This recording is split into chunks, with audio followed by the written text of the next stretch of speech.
Muhammad sallallahu alayhi wa sallam. You're Allah's chosen one, the chosen one to spread the truth from Allah subhanahu wa ta'ala. The chosen one, though the road is long, just know Allah won't let you lose your way. You are the mercy for mankind. You are the teacher for this life. Allah has blessed you with the Quran. Assalamu alaikum wa rahmatullahi wa barakatuh. Our dear audience, welcome back to Muhammad the Messenger sallallahu alayhi wa sallam. We're back with a new chapter today. The new chapter is about building self-esteem. I'm still joined and honored by Dr. Mamdouh Nuruddin Muhammad, the former professor at Johns Hopkins University in the US. Welcome, Dr. Mamdouh. So today we're talking about something that is really important and very valuable and matters in any person's life. The feeling about myself. How do I perceive myself? When I self-reflect and I think of myself and who I am, and the thing is, if my self-esteem is really low, that's dangerous. Very dangerous, very destructive.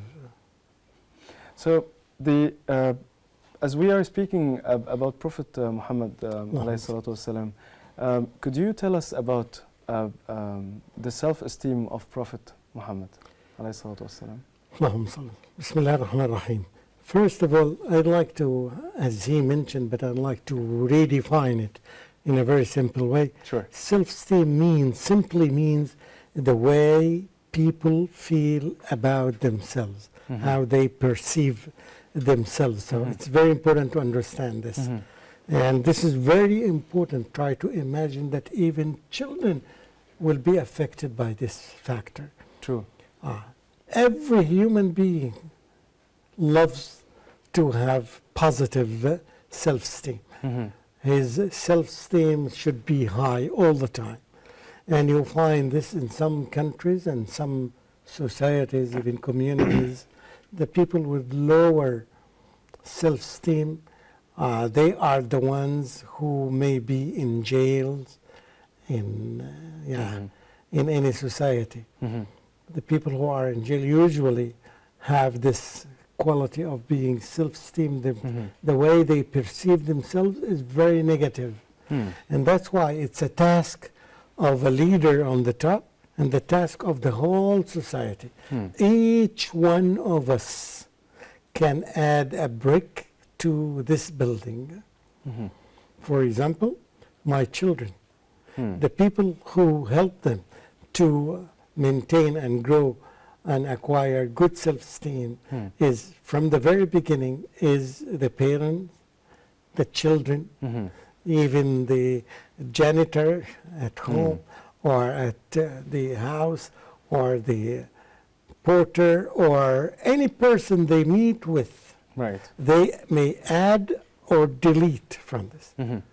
After the first few years, the child is exposed to the students at school and to many teachers, and this circle becomes more and more and more and more. So in other words, that means all people you meet in your life affects your self-esteem. Absolutely. Absolutely. And the closer they are, the better. And of course, the decision makers may make some decisions that would corrupt this process of developing your self-esteem. We will talk for example, as I mentioned perhaps in one of the previous episodes, about this self-esteem of Anas ibn Malik, the servant of the Prophet sallallahu alaihi wasallam. Now he is saying something about the Prophet sallallahu alaihi wasallam, and from which we can learn a lot. He said, I served the Prophet sallallahu alaihi wasallam more than 10 years. He never asked me why, and he never asked me, why didn't you do this, or why did you do this? Which helped this companion, Anas ibn Malik, radiallahu anhu, to develop his self-esteem. Exactly. That's exactly the point I was going to ask you about the chapter, because Anas ibn Malik, Muhammad's companion, alayhi salatu wasalam, he said, I served the Prophet ﷺ 10 years, and he had never asked me Yes. why you did that or why you did not do that. Yes. There's a hidden message behind Anas saying this in his words. He wanted to highlight that being in the companion of the Prophet ﷺ, in this case, what did he mean? Why did he say so? Yeah, that means the Prophet ﷺ did not ask questions that would be critical for him, critical to answer. And some people would ask you questions, why did you do this, why did you, and they put you in a corner and they leave nowhere for you to run away. They want to put you in as a criminal, as a judge. Okay. This cannot work. So you mean giving a space is Absolutely. important? Giving you the space. Giving a space for people to run away. Don't lock them in a place, yes, because this will, if he feels negative and he's sorry about this, yes, it's something, yes, sometimes it's needed from time to time, right, but not all the time, because all the way he said that everybody hates me, everybody criticizes me. This will go under controlling. Absolutely. And then now I will be going the way you want me to be, not how I want to act. Yeah, I have my own opinion, and sometimes you impose on your children. And that's why, by the way, the concept of multiple choice questions is there. It gives the people some room to think and to choose what they want. They cannot follow you 100%.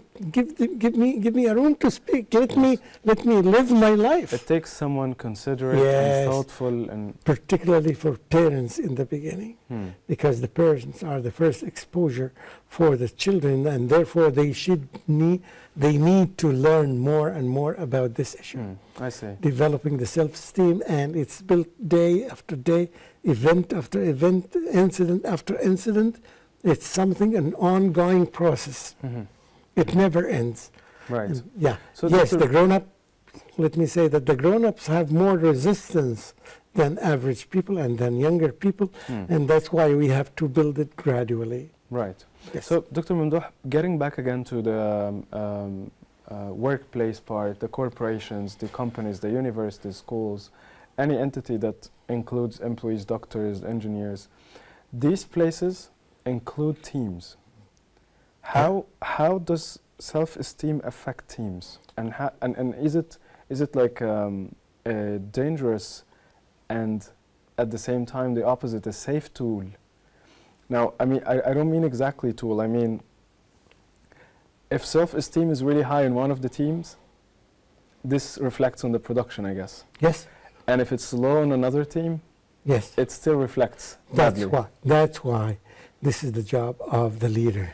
He is the one who wants to make the change, and he has to guarantee and to ensure that this issue of self-esteem and making it high self-esteem for every person has this right. It's not just for the group of managers and senior managers, rather it is for every individual in this. That's why when you enter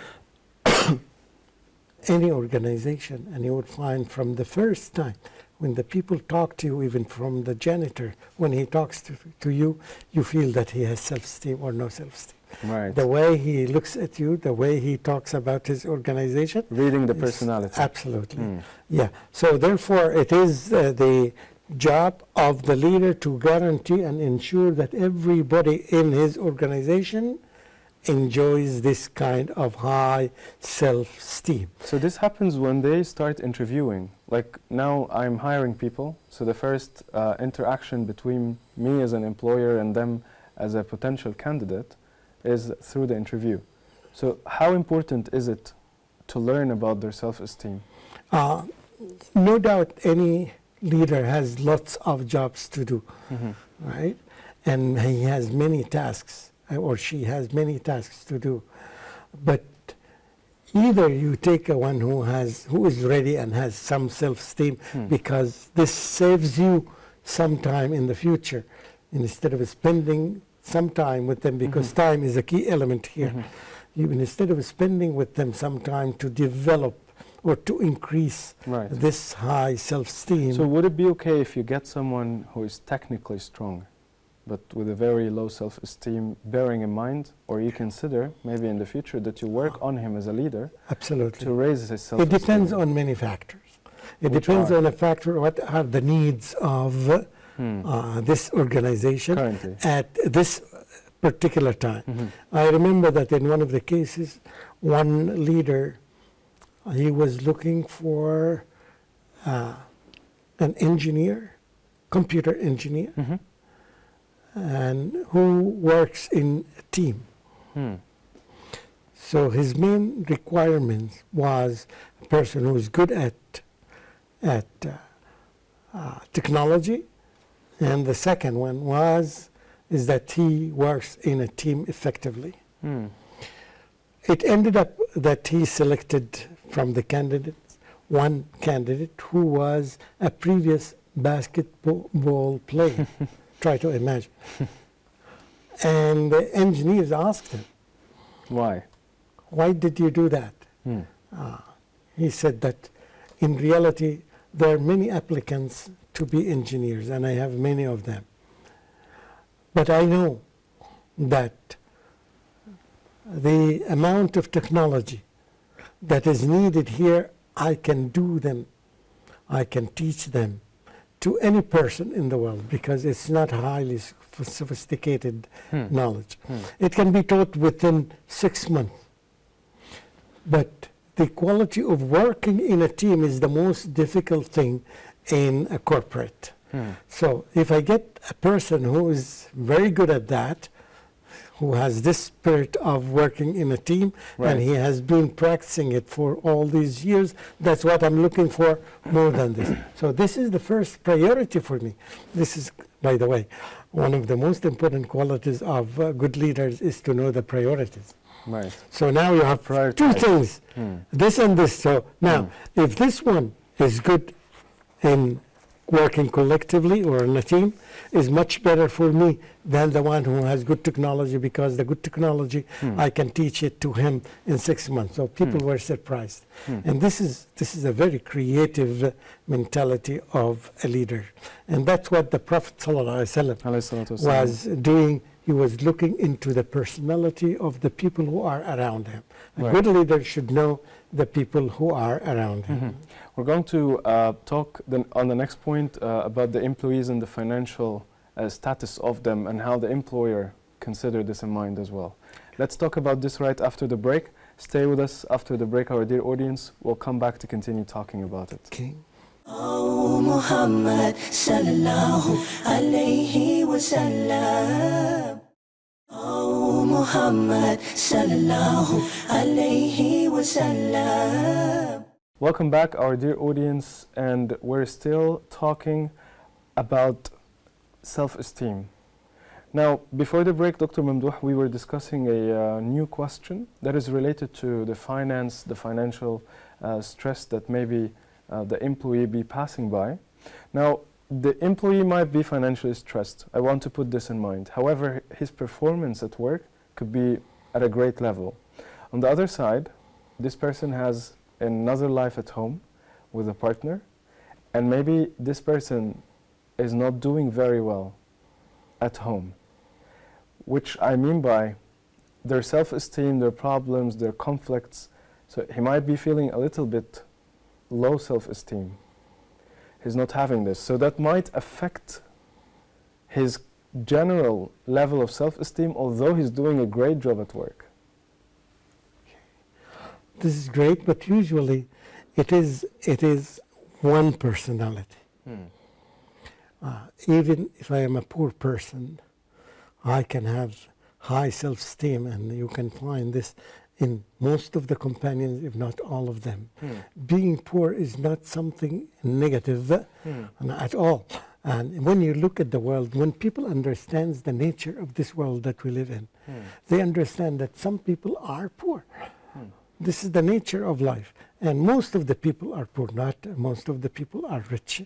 Yes, you can be rich, but still it's something, because it relates to the issue of rizq. sustenance. And the issue of rizq is something that comes from Allah subhanahu wa ta'ala. It's only in the hand of Allah subhanahu wa ta'ala. Sure.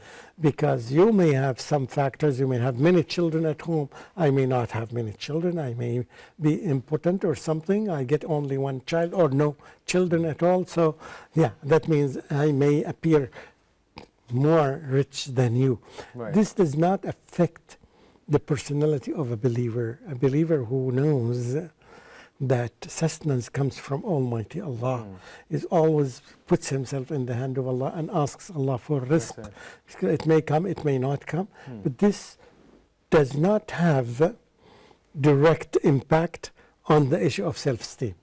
Even though, if it happens, still the role of, remember the main role of the leader is to change people.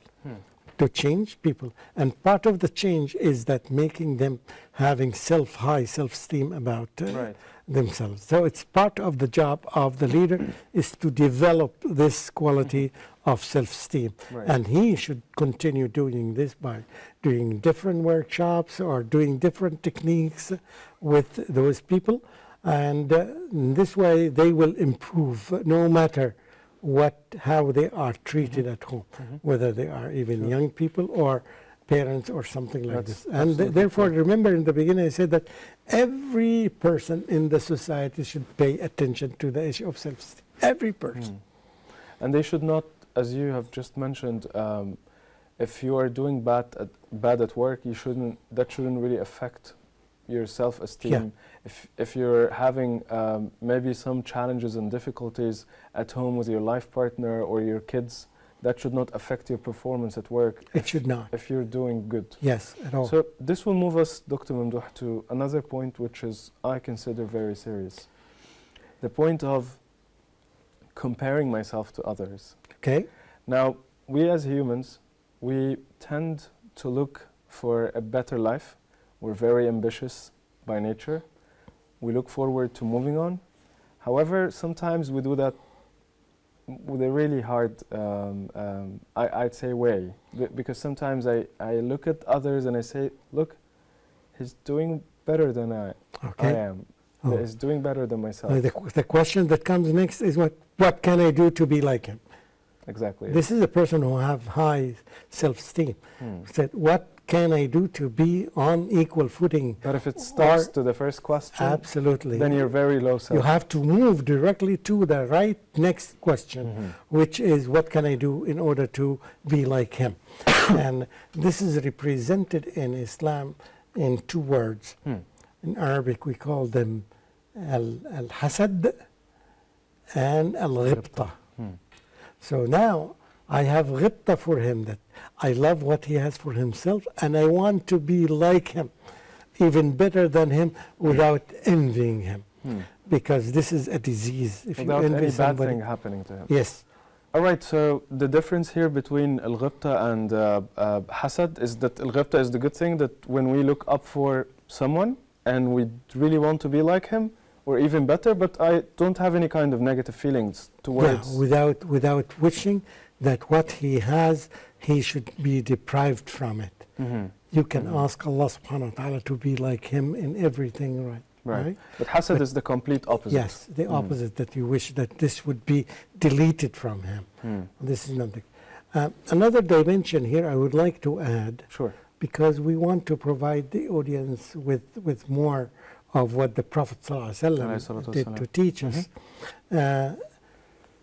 In leadership, when you give feedback to the person in front of you, or to your employee, to whoever, don't focus on the person. Focus on the error or the mistake itself. Right. Because this, when you focus on the person, it will leave some negativity on his personality. This is something we want to avoid. So talk about the event, talk about the deed, talk about the, for example, that coming late usually to work delays this and delays this. And you know that the whole army in this was defeated because the soldier who was about to bring this bolt that is needed by a big tank was delayed. So here, now you are focusing on the error itself, which is delaying, not the person. Because this is something that happens with every human being. So in this way, you can maintain the level of the good high self-esteem of a person. Another thing that should be added here is that, or another example here, we have example in the history of Islam when Aisha radiallahu anha mentioned something about against Safiya radiallahu anha, and she said that she is short. So then the Prophet ﷺ, when he commented on the statement, not on Aisha. He said that the statement that you said can change the bitterness of the sea because it's very bitter. He criticized the statement, not the person. So discussing the idea or the bad thing that the person has said, not the person himself. Yes, not the person himself. That really matters in self-esteem. It does. I mean, I don't feel bad about myself. It does. Even, Dr. Mamdouh, he reminded me of something that yes, please. It's a great advice that I'd also like to share with especially people who are new to the work environment, the work world. They usually go through so many interviews. Yeah. And what happens is they get so many rejections. But they feel so bad about themselves. They don't know that what's been rejected now is your current skills, your current experience, which by time and effort can develop. Yes. But not you. It's not about you. It's not Mahmoud. It's not Mamdouh who's being rejected. It's his current qualifications, his current credentials are not enough. And sometimes even people are overqualified for the job. It doesn't have to be that you're so bad or so good. I mean, yeah, not only that, it's a kind of diagnosis, free diagnosis for you, because you would never be able to identify the negativity or the weak points that you have in your personality. Rather, when you make an interview, you give me a comment, and he gives me a comment, and in this way, I learn what are my mistakes, because this is a neutral viewpoint from a person. I would like also to stress something that the Prophet ﷺ never did. And I wish that every leader and every person, every human being would avoid sarcasm. Sarcasm when you talk. For example, when I told you that you came late 3 times last week, perhaps you don't have an alarm clock at home. This is very sarcastic, and this is not a good quality at all of a leader. Rather, he should be very straightforward and focusing on the deed, not being sarcastic against anybody, because this is the thing that really develops destructive self-esteem. It becomes, the person becomes very destructive, because this is you think that people would laugh, and you laugh. This is not good at all in a leadership or in a parent, father or mother with their children, and in a teacher with his or her students. But I have a question for you, Dr. Mamdouh, here. Now, if this person who is a leader is trying to comment on the punctuality of the employee, for example, I think sometimes, because we are different and we have different personalities, and not all people perceive feedback the same way, and not all people are good recipients for the feedback, sometimes it might become tense when you talk to someone. So the leader may sometimes want to smile, have a little bit sense of humor, yet not rude, not making fun of the person. What do you think? I think it should be avoided, according to this, in all because cases. it may be linked with sarcasm. So I would avoid this. I would put a story or something, or I leave it for another occasion, or I would give a person that has a book that had been written by X or Y, and it has one of the points in the book is this. them with maybe stories, tools to help them. Absolutely, absolutely. But avoiding sarcasm, at least the Prophet ﷺ never did this. Never even winked. Yes, because this does not look good at all. Right. Yes, and it may be taken personally by the person who sees this wink. He may think that it is against him. So one of the quotes in the book, I mean, a few sentences here that I'd like to read and talk to you about. It says it's important that leaders pay attention to their followers' environment, both inside and outside the organization, in the work environments. I mean, why do you think leaders should not only think of the employee or the followers of their team only inside the organization? Do I also have to pay attention for their outside? The outside, really, you have to look at the person's his own life. If you can find, you can be a mentor for them when they come to you, because once the trust is developed between you and your employees, they come and ask you personal questions and asking you for personal advice. Here you would have the opportunity to know something about the person's house or the person's. So you would have this in your mind all the time in dealing with or trying to find solutions for his problem. I see. So, Dr. Mamdouh, in few words, what is your last advice at the end of this chapter? My last advice is all the time to go back to the Quran and find the verses that shows us how much Allah subhanahu wa ta'ala honors human beings. And if Allah honors human beings, وَلَقَدْ كَرَّمْنَا بَنِي آدَمَ, we honored children of Adam. We honored humans. Right. If Allah subhanahu wa ta'ala deals with humans in this way, so it should be a must on all of us to respect each other and to develop the self-esteem of every human being. I think it should be the right of every human being on others. Right. And I wish that, and this is something that we notice when we go anywhere, we notice that this country pays a lot to self-esteem, and this does not, or in the midway or something like this. Exactly. So we need to go back all the time to see what Allah subhanahu wa ta'ala wants us to do. And this is the shortcut to be good leaders. Inshallah. Dr. Mamdouh, thank you so much for being with us today. Our dear audience, that was the last part of this chapter. And we are still continuing in the next episodes and going deeper and learning more about the life of Prophet Muhammad alayhi salatu wassalam. We'll see you very soon and stay safe. Assalamu alaikum wa rahmatullahi wa barakatuh. Oh Muhammad sallallahu alayhi wa sallam,